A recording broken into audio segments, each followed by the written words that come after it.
इफिसियों को लिखी विपत्री 6 अध्याय।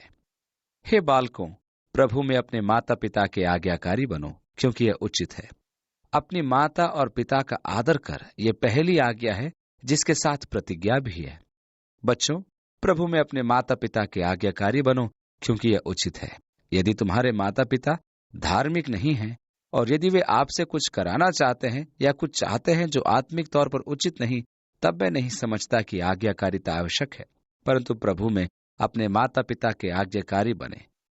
यहाँ परमेश्वर का विवेक ऊंचा है, इसलिए मनुष्यों की नहीं, परमेश्वर की आज्ञा माननी चाहिए। यदि मुझसे कुछ ऐसा कराना चाहते हैं जो मेरे विवेक को तोड़ता है, तब मेरे जीवन का मापदंड होना चाहिए। जब पत्नी अपने आप को पति को सौंपती है, तब भी परमेश्वर के सम्मुख कार्य का मापदंड होना चाहिए। यदि तुम्हारा पति ऐसा हो जो कुछ चाहता है जो परमेश्वर के खिलाफ है, तो अब अपने आप को उसके हाथ नहीं सौंपना। तुम्हारा पति सच में प्यार नहीं करता जैसा मसीह ने कलीसिया से किया, नहीं तो वो ऐसा करने को नहीं कहता। इन सब बातों में परमेश्वर का अधिकार हमारे जीवन में ऊंचा है और हमारा विवेक उसके प्रति शुद्ध है। अपने माता पिता का प्रभु में आदर करो, क्योंकि यह उचित है कि अपने माता पिता का आदर किया जाए। यह पहला नियम है जिसके साथ एक प्रतिज्ञा भी जुड़ी हुई है, और वह है पृथ्वी पर हमारी दीर्घ आयु। 4 आयत में, और हे बच्चे वालों, अपने बच्चों को रिस न दिलाओ, परंतु प्रभु की चेतावनी देते हुए उनका पालन पोषण करो। माता पिता, अपने बच्चों को क्रोध न दिलाइए। यही एक क्रूरता मैंने देखी है जिसे पिता करते हैं कि अपने बच्चों को बर्बादी तक चिढ़ाते हैं और छोटे प्रिय बच्चों को लात मारते हैं। हाथ में बिस्कुट या टॉफी रखकर उन्हें दिखाते हैं, और जब वो लेने आते हैं तब हाथ खींच लेते हैं, और जब तक बच्चा निराश होकर चिल्लाने न लगे वे उन्हें देते नहीं हैं। अपने बच्चों को क्रोध या रिस न दिलाओ। यह क्रूरता है, यह ठीक नहीं है। ये बच्चों का मानसिक तौर पर दुरुपयोग करना है। लेकिन कुछ लोगों के बच्चों को निराशा में, जब वो कुछ कर नहीं सकता, देखने में मजा आता है। अपने बच्चों को रिस न दिलाओ। हमें कठिन सफलता की मांग करके भी बच्चों को रिस दिला सकते हैं। आखिर ये मेरा बेटा है, इसको ये करना चाहिए, इसको वो करना चाहिए, नहीं तो, ऐसा कहकर हम अपने बच्चों को रिस दिला सकते हैं। हमें सावधान रहना चाहिए कि हम उन्हें निराशा के द्वार तक न धकेलें। अपने बच्चों को क्रोध न दिलाओ, उन्हें परमेश्वर की बातें और मार्ग सिखाओ।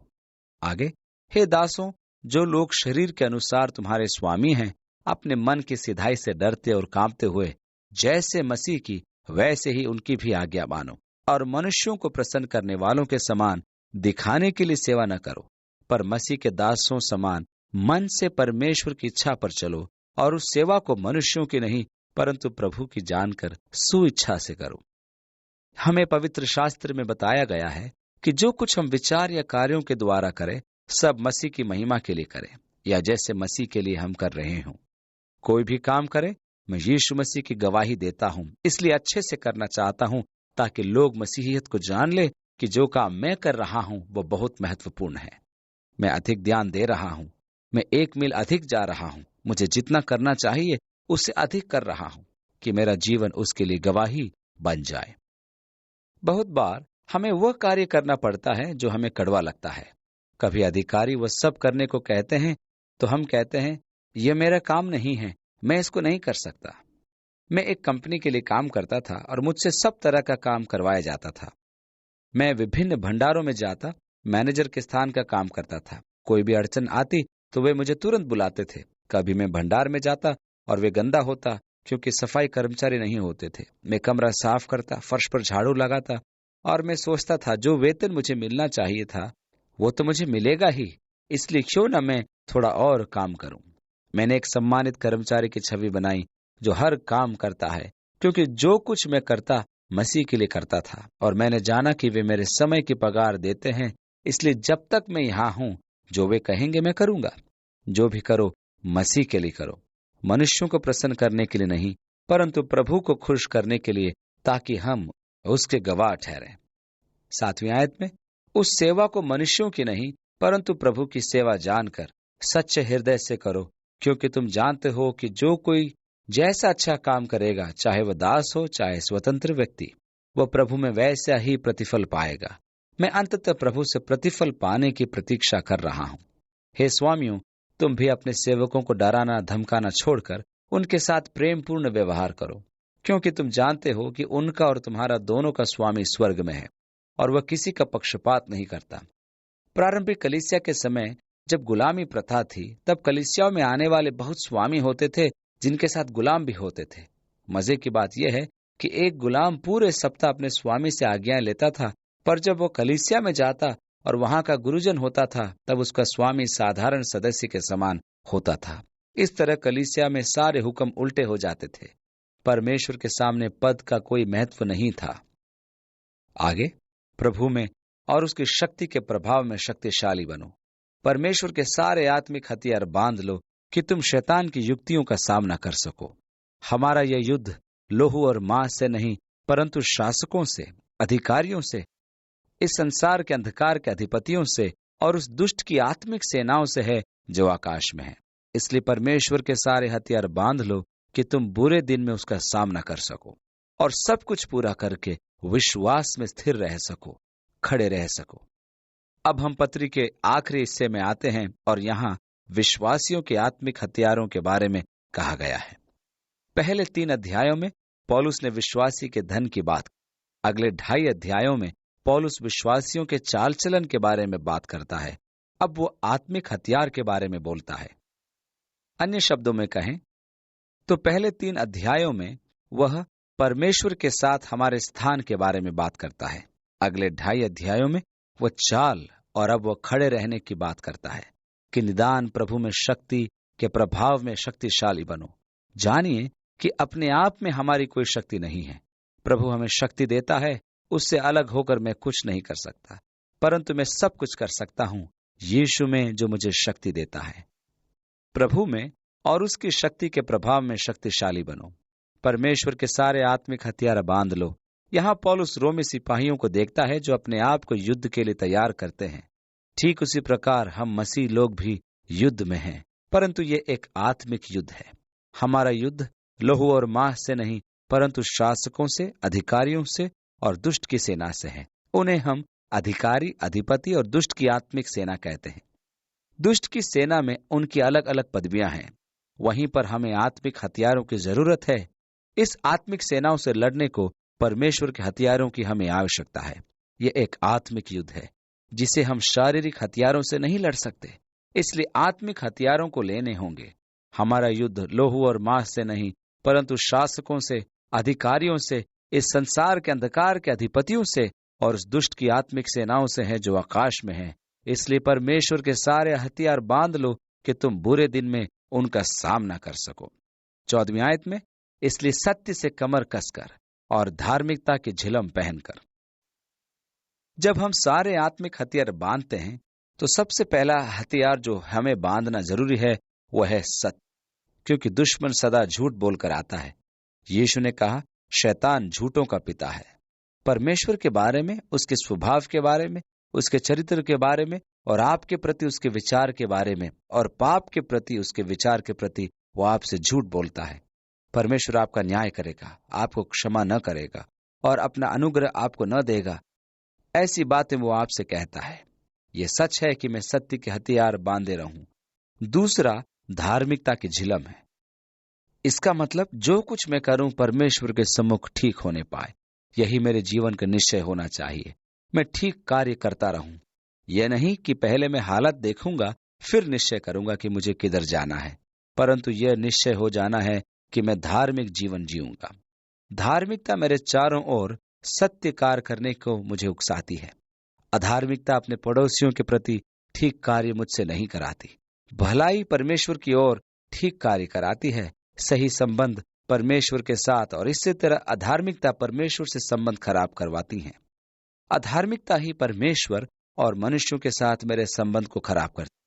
वह यहाँ धार्मिकता की बात करता है कि आपका आधार धार्मिकता के झिलम होने पाए। परमेश्वर जैसा चाहे मैं अच्छे से अच्छा करना चाहता हूं और अच्छा जीवन जीना चाहता हूं। 15वीं आयत, और पांवों में मेल के समाचार की तैयारी के जूते पहनकर। यह परमेश्वर की इच्छा है कि हम उसके साथ तथा एक दूसरे के साथ मेल से रहें। हम संघर्षपूर्ण संसार में रहते हैं।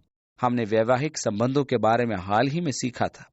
वातावरण बराबर तनावपूर्ण बने रहते हैं क्योंकि हम पवित्र शास्त्र के अनुसार एक दूसरे से प्यार नहीं करते, परंतु हम एक दूसरे को नीचा दिखाते हैं, एक दूसरे पर हुक्म चलाते हैं और उसमें प्यार सम्मिलित नहीं होता। हम बहस करते हैं मामूली चीजों पर जिसको हमें छोड़ देना चाहिए।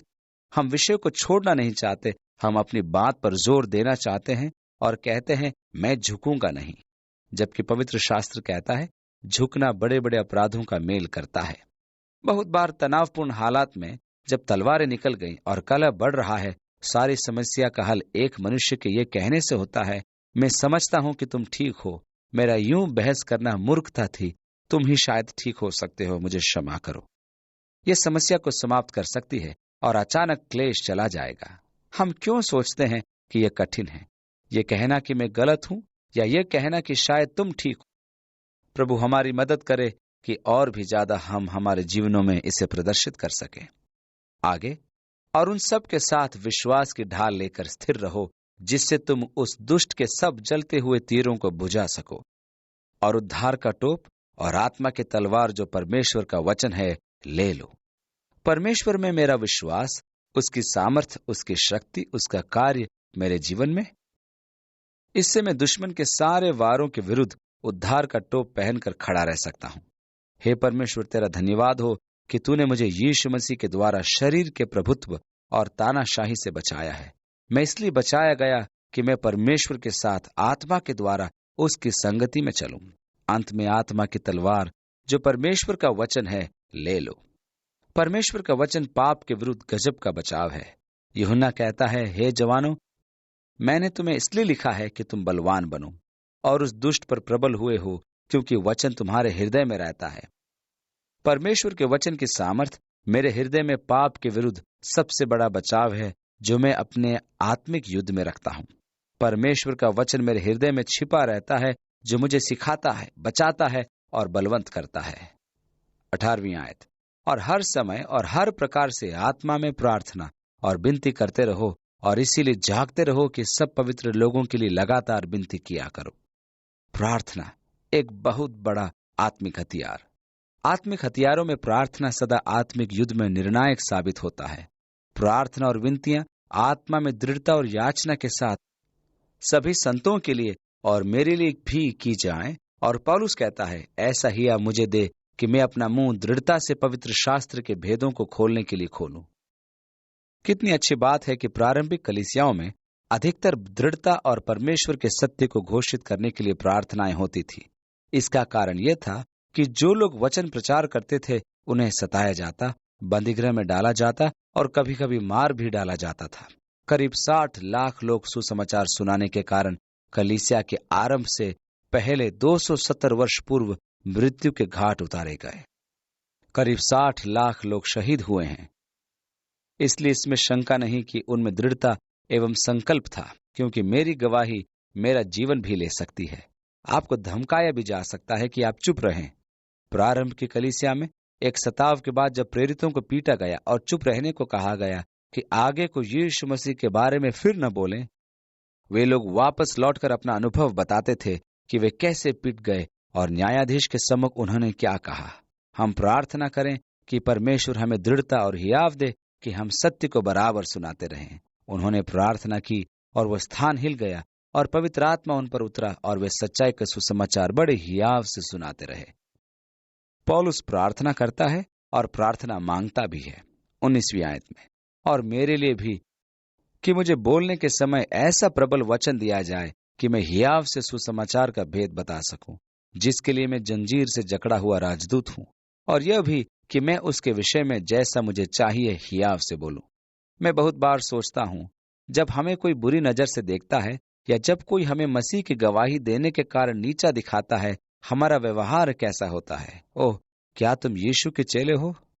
वाह, अजीब बात है। हम चुप रहते हैं क्योंकि हमें किसी के कथन ने दुख पहुंचाया है। स्मरण करें कि प्रारंभिक कलीसिया ने कैसे कैसे दुख उठाए। यहाँ पौलुस कैद में है क्योंकि उसने पवित्र शास्त्र का प्रचार किया, और वो कहता है, कृपया प्रार्थना करें कि परमेश्वर मुझे हियाव दे कि जैसा मुझे बोलना चाहिए मैं बोल सकूं, कि मैं इन बातों से न डरूं कि मुझे कैद में डाला गया, मेरे जीवन को धमकाया गया और कि नीरो सम्राट मेरा सिर कटवाएगा। हमें आज प्रारंभिक प्रेरितों के वरदान चाहिए। अब मेरा शेष समाचार भाई तुखिकुस आपको सुनाएगा। और तुखिकुस, जो प्रिय भाई और प्रभु में विश्वास योग्य सेवक है, तुम्हें सब बातें बताएगा, ताकि तुम भी मेरी दशा जानो कि मैं कैसे रहता हूँ। उसे मैंने तुम्हारे पास इसलिए भेजा है कि तुम हमारी दशा को जानो और वह तुम्हारे मन को शांति दे। परमेश्वर पिता और प्रभु यीशु मसीह की ओर से भाइयों को शांति और विश्वास सहित प्रेम मिले। जो हमारे प्रभु यीशु मसीह से सच्चा प्रेम करते हैं, उन सब पर अनुग्रह होता रहे। आमीन। परमेश्वर पिता और प्रभु यीशु मसीह की ओर से आपको शांति मिले। आप जो हमारे प्रभु यीशु मसीह से सच्चा प्रेम करते हैं, आप पर उसका अनुग्रह बढ़ता रहे। आमीन।